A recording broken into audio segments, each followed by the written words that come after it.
केंद्र आहे त्यावर आपली पाहणी झाली आहे का?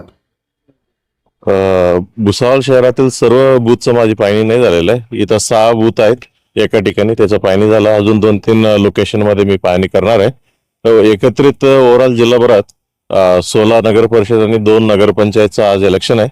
त्याचा सर्व बंदोबस्त आमचा लागलेला आहे. म्हणजे जे बूथ लेवलवरती बूथच्या परिसरात आणि पेट्रोलिंग मध्ये आणि कुठे काही प्रॉब्लेम झाल्यावर त्यांचं आमचं स्ट्रायकिंग ही सर्व आमचं कार्यरत आहे.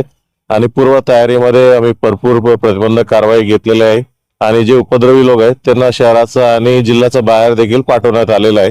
आमचा बंदोबस्त चांगल्या पद्धतीने आहे.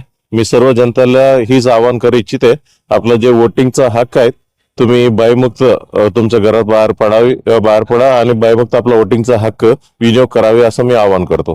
भुसावळ शहरातील काही असे मतदान केंद्र आहे तिथे उमेदवार तसेच प्रतिनिधी आणि काही उमेदवारांचे काही सदस्य आहेत जे वारंवार 6 ते 5 केंद्रावर शिरत आहे. आतमध्ये 100 मीटरच्या आतमध्ये इव्हन बूथ पर्यंत दिसत आहे. असे काही व्हिडिओज आहेत पत्रकारांकडे. मी काही व्हिडिओ पाहिलेले नाहीये, बट नियमानुसार जे कोणी कॅन्डिडेट असतील त्यांना पूर्ण प्रक्रियेमध्ये तीनदा त्यांना आतमध्ये जाता येईल. त्या नियमानुसार आहे.